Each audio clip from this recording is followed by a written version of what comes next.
Magandang araw mga kaibigan. Good news itong pag-usapan natin ngayon para sa mga nagmamahal sa mga Duterte.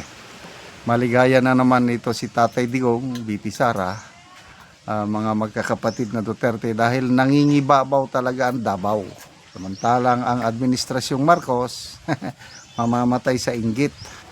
Ito, Vice President Sara Duterte expressed her gratitude to the organizers of Ironman 70.3 for choosing Davao City as host of the prestigious international triathlon. Sabi ni BP, maraming salamat sa suporta ninyo sa Davao City. Mabuhay kayo and God bless you, Duterte said. The internationally recognized Ironman 70.3 Davao took place on March 22. So March 24 naman ngayon. Baka matatapos na o natapos na. Marking its 5th edition in the city. Wow! Ang dami na, no? Panglima na. The race featured a swim in Talumu Bay, a bike course across Bukana Bridge, and a Davao Coastal Road, and a run through the city center.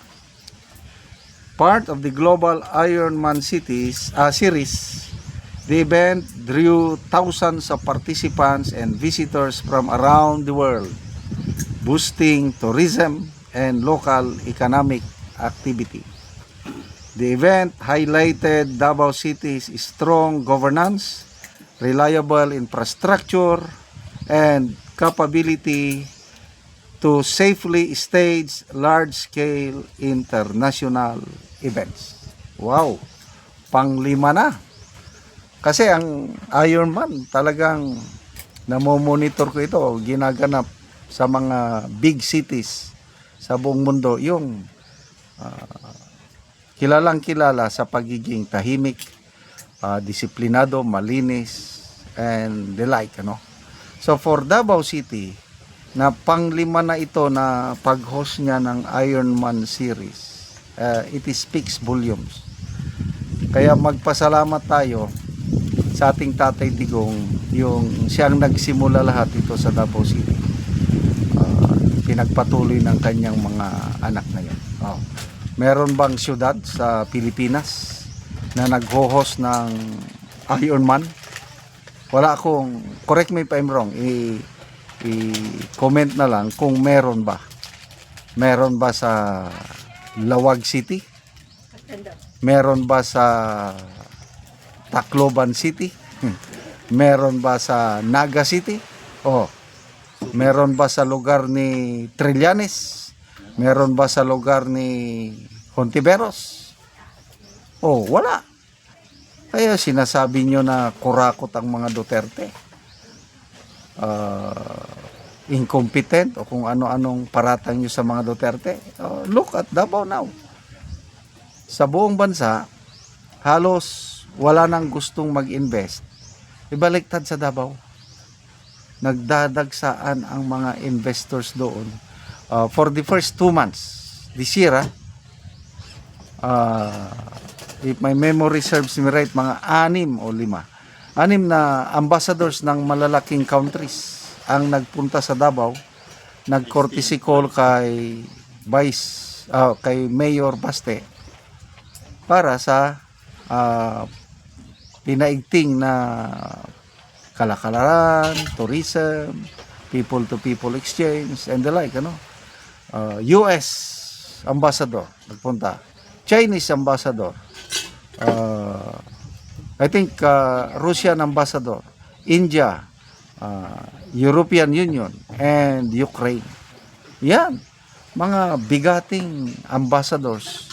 Sila ang bumibisita kay Mayor Baste. Anong ibig sabihin nun? There is something in Davao na wala sa ibang siyudad sa Pilipinas. There is something na nakaka-attract sa mga investors katulad ng Ayala. Bago lang nag-launch ang Ayala Group of Companies ng 10.3 billion na project sa Davao. Town center, mall, health, wellness spa, pabahay. Kaya sinasabi ng Ayala Group, ibang-iba daw ang peace and order sa Davao. Ibang-iba, halos minimal ang graft and corruption. And then yung infrastruktura sa Davao, kung halos kompleto. Malinis, disiplinado ang mga tao. Yan ang tatak ng Davao. Meron pa yun na mga international flights. Padami ng padami ang mga airline companies na nag-i-establish ng direct flights. Sample, from Germany, diretso na sa Davao. From Europe, basta ganun. Ganun na ang nangyayari sa Davao. Parang sinasabi nga ng iba, ang Davao nagiging capital na ng Pilipinas. Manila, I don't know. Halos ayokong pumunta ng Manila. At sa Davao naman, palagi kaming namamasyal doon. At malapit na pala ang birthday ni Tatay Digong, March 28. Yung lumang bahay niya doon, nilagyan na ng istandi. Parang gusto kong mamasyal doon. Ano pa ngayon? March 24. Para lang makapagpalitrato doon sa kahit istandi lang. Na napasyalan ko yung bahay niya nung presidente pa siya, mga 2017. Halos hindi ako maniwala na ganun. Hindi naman yung parang pangit na bahay. Lumang bahay lang na napakasimple. Hindi ako maniwala na ang presidente ng Pilipinas doon nakatira sa lumang bahay na yun. And that speaks something of the character ng mga Duterte na biruin mo, nagpresidente siya ng 6 years. Ang kanyang ari-arian halos wala lang. Normal lang na Pilipino na hindi katulad ng iba dyan. Bilyones. Marcos Jr., I think 1.4 billion ang kanyang net worth sa kanyang assets. Tatay Digong, ilang milyon lang. Okay, so mabuhay Davao City, mabuhay ang mga Duterte brand of leadership. Salamat mga kaibigan sa inyong pagsubaybay sa ating channel.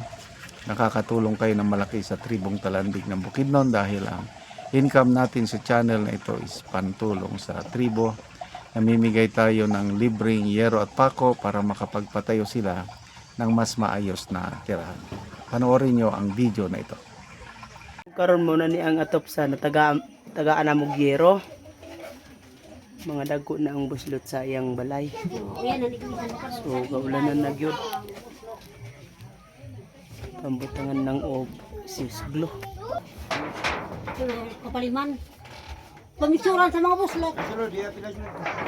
Upason ang aray, upason.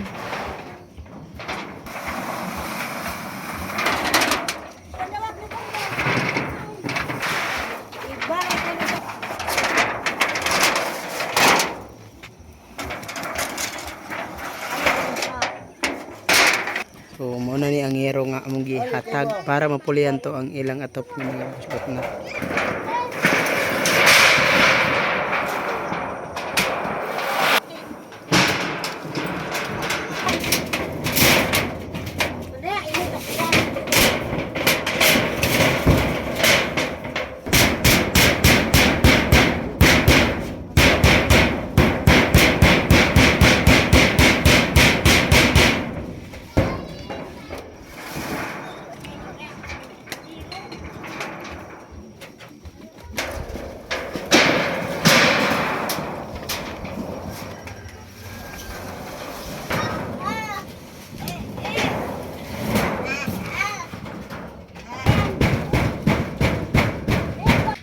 O karon humanagid sa pag-atop. So napulihan na gyud tong mga bosloton nga ilang atop. Salamat sa Ginoo nga napulihan ang among sen sa naghatag. Salamat sa nagtabang nga napulihan ang among atop nga dili nami maulanan. Oo. Salamat kid kaayo sa Ginoo. Ante pila na to ka tuig ang inyong balay nga inadto na ang itsura nga boslot na gyud. 15 na katuig, 15 na katuig. dugay na kayo. So nga naman ante sulod sa 15 na katuig wala gid mo nakapuli og atop. Kay naaya mong gipas-an nga bugat nga problema. Mm. Wala mi nakapuli og atop. Tungod sa kalison, wala na ko'y trabaho, nga doon ako'y sakit nga bati karon sa akong lawas, nga dili na ko makakaya og trabaho. Si Uncle dili na sad ka trabaho. Di na sad siya ka trabaho. Oo, so salamat ka ante. Tagtag og hero. Salamat.